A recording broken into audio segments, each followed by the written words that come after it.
Welcome back, brothers and sisters. Tim, Braden, Second Legacy. You are amazing, and thank you for showing up because, guys, the rain down of just correction in the universe continues. I'm not sure if you guys saw, but Dan Bongino was just announced as the Deputy Director of the FBI. While we were still waiting on the fallout from the Kash Patel appointment from FBI Director and also with a little side piece of ATF Director, meanwhile, Pam Bondi from the DOJ is firing the head counsel of the ATF. Guys, it's going Mach 3, and it's going in a good direction, and we're going to have some fun right now. So make sure if you guys are enjoying this content, this Freedom Train, you hit that like button, subscribe to the channel, and turn the notification bell on. This is the one place where you'll get the 2A stuff and a little bit of humor and sarcasm. With that said, Tim, Dan Bongino. Okay. All right. Talk about a wildly unqualified person. Jeez.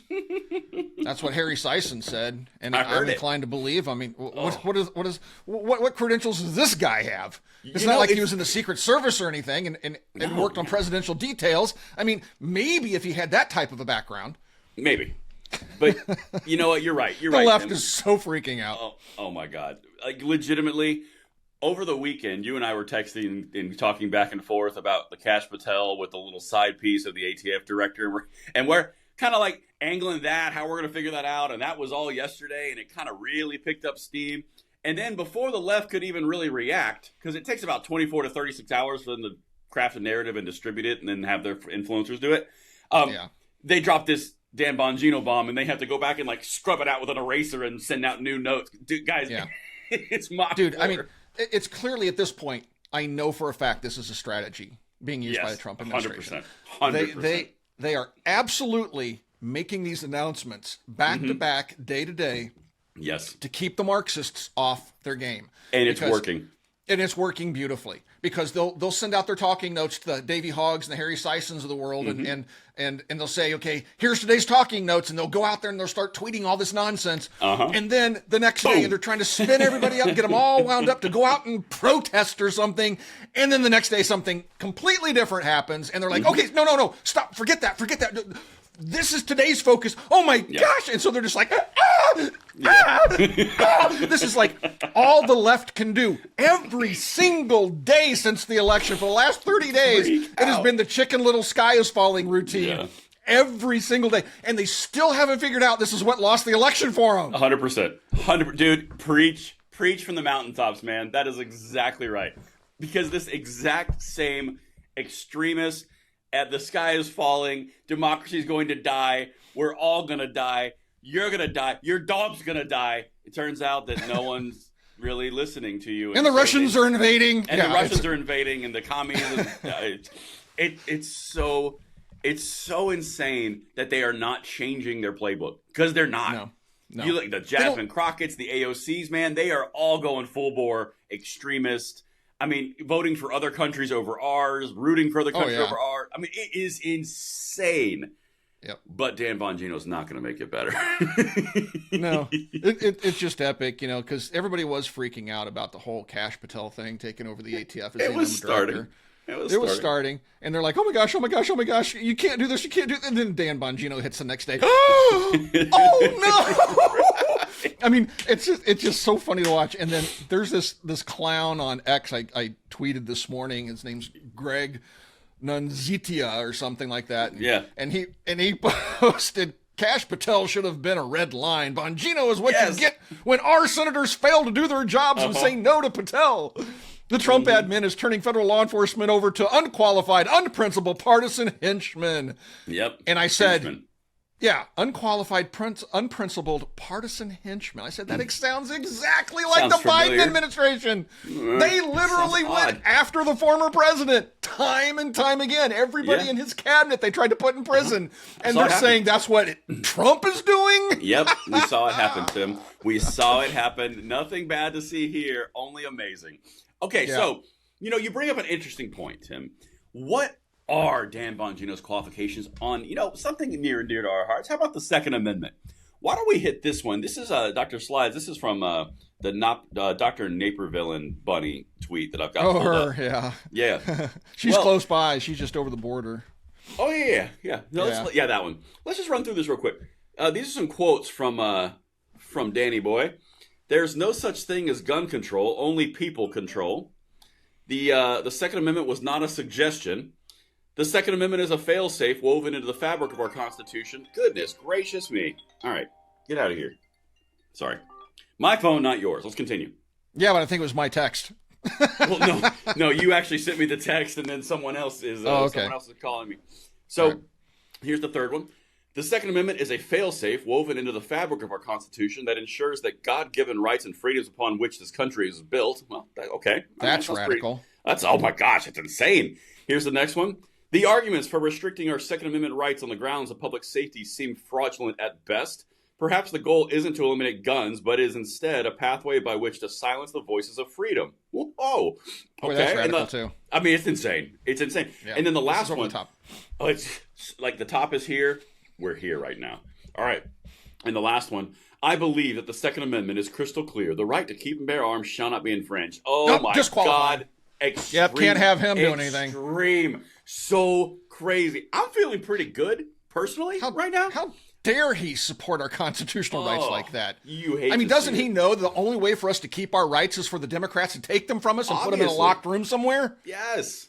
Tim, that's what I like about you. Always on the ball. Never missing it. Yo, it's been to get real. Let's go. Yo, it is about to get really, really real. If you thought it was real, no, it's about to get really real. Dan Bongino, as deputy director of the FBI, Kash Patel, Pam Bondi. I wouldn't want to be the deep state right now.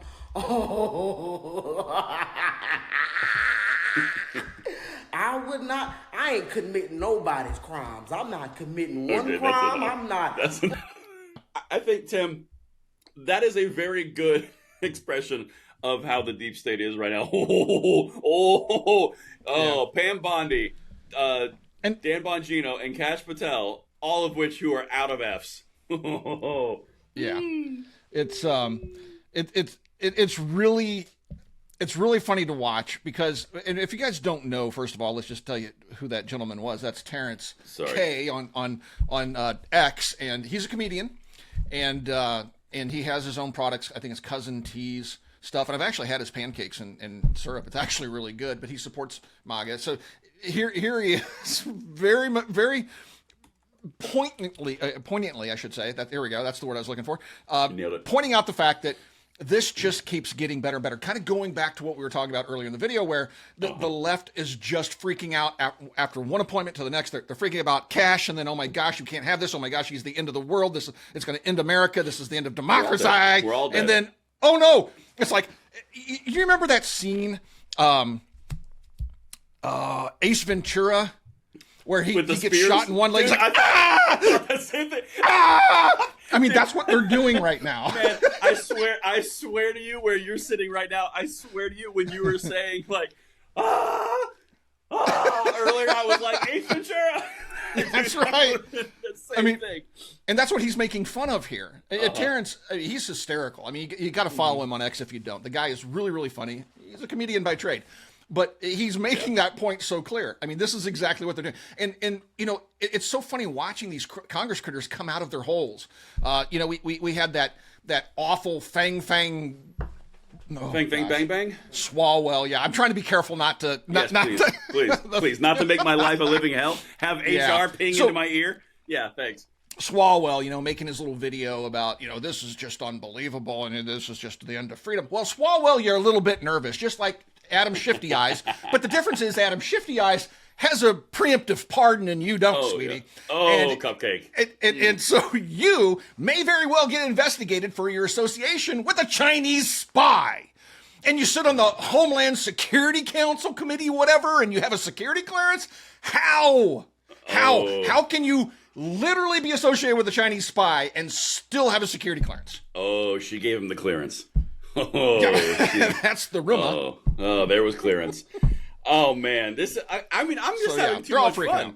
I'm just having too much fun with this. Yeah. I mean, Kash Patel, that one we still have stuff to talk about. The Pam Bondi is like laying waste again. I know you guys and all of us have had concerns, but so far, I'm not upset. No. I mean, Pam Bondi wasn't my first pick. Look, she's not running the ATF, and she's not setting firearms policy. I do have a problem with her because she is anti-gun. She has done horrible things in Florida. But she also, I think, is smart enough to realize that she got the appointment from Trump, I think so too. And she has to play by the rules. I'm hoping that keeps her in her lane and she doesn't veer off into weirdness. But keep going, baby. Right. So, and look, the Democrats have talked about for decades they're going to build some unity party and that we're going to be all inclusive. We want Republicans and Democrats. We're this great big tent. Well, how's that worked out for you in the last 40 years? Because the only unity I've seen is this current Trump administration. Trump, former Democrat. Elon Musk, former Democrat. RFK, former Democrat. Tulsi, former Democrat. If you want to talk, but you don't hear the left talking about this because Trump has literally put together a crossover party where you have people from all sides. Because RFK, if you ask him to this day, he's not going to tell you he's a Republican. He's just not. Now, Trump will, Tulsi may, but RFK doesn't. He'll tell you he's a Democrat. So if anybody's pulled this off, it's Trump, and yet the left will not give him credit for it. They won't give him credit for anything. Well, that's because Trump was the original. He was the first crossover. He was originally a Democrat, and now he runs the Republicans. I mean, and what's funny is they like to paint him as this fascist icon, that he's just some crazy dictator, that he's just over the top. Guys, he is a moderate. This man is not radically right in anything he's done. He's definitely a moderate. The only thing he's doing, like people say, oh, this is just radical right wing destroying our government. No, this is common sense that even Barack Obama and Biden, when he still had something of a brain left, they were talking about fixing the corruption and the wasteful spending themselves, but they did nothing. Trump is putting actions and words into motion, and they're not giving him credit for it. He's doing exactly. Well, that's Obama. That's the point. Yeah, I mean, you take a look at the immigration thing. Obama was the exporter of illegals in chief his first term. Yeah, he had the record. He did. He put a lot. But now the left is like, oh my gosh, you're just splitting up families. You can't do this. But when Obama was doing it and building the cages AOC is standing outside making pictures with, Obama did all that. That's very true. Tim, you know what I like about you? You're very reserved. That's what I like about you. But you're dead over the target, though, man. Yeah. I mean when the hypocrisy is just too much for me to bear. It's off the charts. But when you look at what's happening right now, from a standpoint of the different nominations and the actions and the different confirmations, to your point, Trump is not doing anything super crazy. That's not the reason that they're freaking out. The reason that the deep state, the reason that the left is freaking out is because the status quo that is built around the Washington culture of we have this huge little thing where we rule everything and all the money's here and all the power's here, and we just basically do revolving doors in between all of it to stay in this ecosystem. He's instituting change, and he's instituting that system. So when he's destroying that system, he's destroying their culture. That's the whole point. That's why they're reacting this way. The media is involved in the culture. The Democrats and Republicans are involved in the culture. It's an entire culture at the D.C. level that he's threatening. That's why they react in such a way. The swamp, that's what he's referring to. That never-ending revolving door of culture. But I do want to play this one clip, kind of getting back to the point of Dan Bongino. So this is, okay, we got the right one now. So this is a 2-minute clip. We're going to basically cut it right in half. This is when he's talking about Dan Bongino is talking about praising GOA's work and condemning the ATF's illegal federal gun registry. Guys, this is a lot of strong words from a lot of different people, all in our favor. Let's hit it. Washington Times. GOP lawmaker calls on ATF to explain video of agents asking firearm owners for gun serial numbers. Thank you. The rep, hat tip, round of applause for him is Matt Rosendale from Montana. Good job, Matt. Yes, deserves a round of applause. He better start asking questions here. So this guy, Aiden Johnson, who's the Director of Federal Affairs for Gun Owners of America, said that the incident shows how, listen to his words very closely, the federal background check system has been abused and turned into a de facto registry. You know, I would say it's entirely inappropriate for the government to be checking in on what a law-abiding citizen owns. You know, what lawfully purchased firearms he has purchased. The background check system has been turned into a de facto registry, allowing the federal government to check up on who owns what firearms because of ATF unlawful actions. Yes. Yes, yes, yes. Okay, pause there for a second. Okay. That is the person second in command in the FBI working with the guy who's running the ATF too. Yep. That's a big deal for us. And look, folks, he's not saying anything crazy here. There is literally federal law that bans federal agencies like the ATF from keeping a registry of gun owners. Could you imagine if the federal government kept a registry of people that practiced free speech? I mean, seriously, everybody would be up in arms, no pun intended, over something like that, right? But yet they think it's okay to try this nonsense with the Second Amendment. And Dan is not saying anything crazy out here. He is literally just verbally supporting federal law that says, hey, federal government, you can't go out there and track the ownership of law-abiding citizens and the property that they own, especially items like firearms that are protected by the Constitution. That's the point. No, that is it. That's exactly it. So what the huge deal here is, and guys, this is kind of like the political analysis to this point. The crazy part about this entire thing is what Tim just brought up. The border, the Second Amendment, free speech, government overreach, all the things that the left is freaking out about is existing law. Yep. It's not, oh my God, they're trying to pass this law verboten against this one demographic group of people. No, it's literally they're walking in the room going, hey, it's federally illegal to have a registry. Can we delete that? Yeah. And look, this is not a radical position. Biden, 30 years ago, maybe even 20 years ago, there was video of him out there saying, look, additional gun control isn't going to fix anything. It's not going to stop crime. There's another problem that we need to address that is causing the crime. That was the position of the Democrats just 30 years ago. And today, nope, it's the guns. Hashtag it's the guns. I completely agree. All right. So it's crazy. But yeah, go ahead. I'm sorry. No, we're good. I love this. Is a good conversation. Let's continue with Dan real quick. Let him wrap this clip, and then we should have enough here. Be expunged immediately. You pass the background check. There is no reason anybody should have to keep that. None. It is being used as a list. Now do you understand why they want universal background checks? I've explained it 1,000 times. I'm going to explain it again before I get to the second screenshot. If you have a firearm now and you give it away to a legally able person to own a firearm, like your son or your daughter, you're getting old, you don't want it in the house anymore. When the ATF knocks on your door like they knocked on this guy's door, and they ask for a gun, you don't even have to answer the question. But if they forced you to or whatever, you'd say, hey, I gave the gun away. They want universal background checks because what's the follow-up question once they get it? Really? We don't have a record of that in the background check. You're under arrest. That's why. That's why. They want the list. They want to know where every gun is all the time. Gosh, I can't believe we got to keep talking about this. I wish more people would wake up to this in the moderate side of it. What a perfect place to stop. Yeah, Dan, tell me about how we have to keep talking about this. From the guys over here that have live in this space, yes, please tell me how we have to keep talking about this. And look, guys, the whole 4473 form thing, that is information that the ATF will say, well, look, we don't really have that information. The dealer has that information. We're not tracking who owns what. The dealer is. Yeah. But at any time they walk in, flash a badge, and say, let me see all your records, they've been documented taking photographs, taking that information back and keeping it. When an FFL goes out of business, they take all those 4473 forms, and then they put them into a non-searchable database according to Diddlebum. Because they pay extra. It's nonsensical. They're keeping records. We know they're keeping these illegal records. Yeah. And the 4473 form, guys, that's all. Think about it this way. People say, well, we really should do a background check. Okay. How does the 4473 form do that?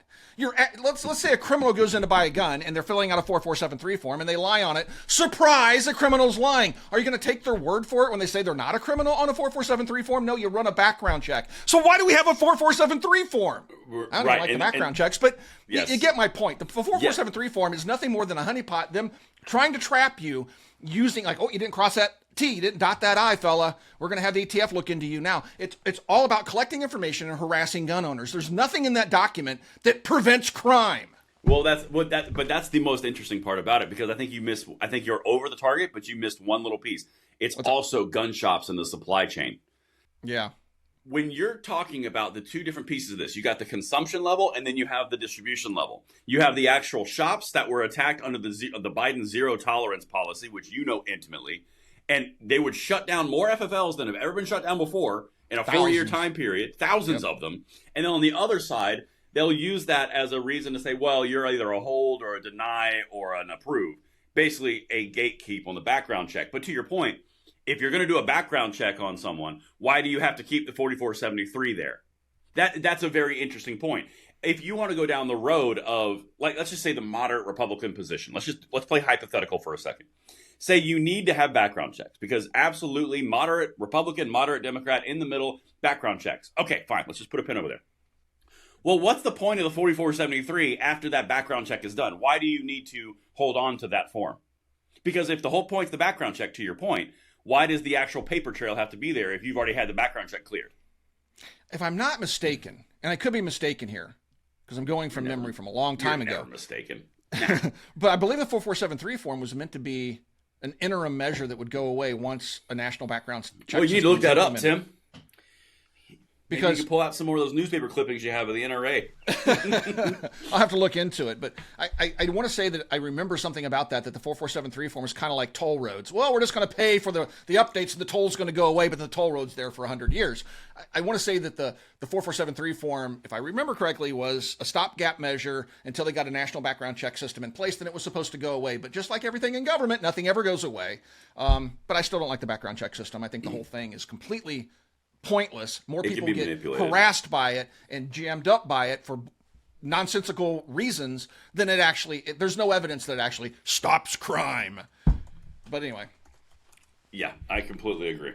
It doesn't stop crime. It's a paper. It's a piece of paper that actually it's a gun owner registration. Background check that's itself. all it is. They just want to collect as much data as they can on the gun owners, right? Secretly, and that's exactly that's all it is. Well, so overall, over under here, Tim. As we wrap this. How are you feeling about the elite force of the Department of Justice here? Pam Bondi, Kash Patel, Dan Bongino, and more yet to be determined. Like, how you feel about this so far? I'm feeling pretty good. And, Dan Bongino's today, Monday. I can't wait to see what Trump has in store for us on Tuesday, and then Wednesday, and then Thursday, and then Friday. Yes, he does take the weekends off. But, yeah, it's just rapid fire successions of executive orders and appointments, and it's just glorious to watch because the heads are exploding. We're having these big protests, I'm sure are paid for. That's been exposed. No, they wouldn't. They're organic and grassroots, Tim. Yeah. So it's just epic to watch, and it's going to be a fun ride, and I'm sure this is going to give us a lot of things to talk about going forward, but these are good things to talk about because what you're seeing here, folks, is the restoration of your rights and freedom to the consternation of the left. But let's let them cope and seethe, and until next time, we'll talk to you soon. Thanks for watching Second Legacy.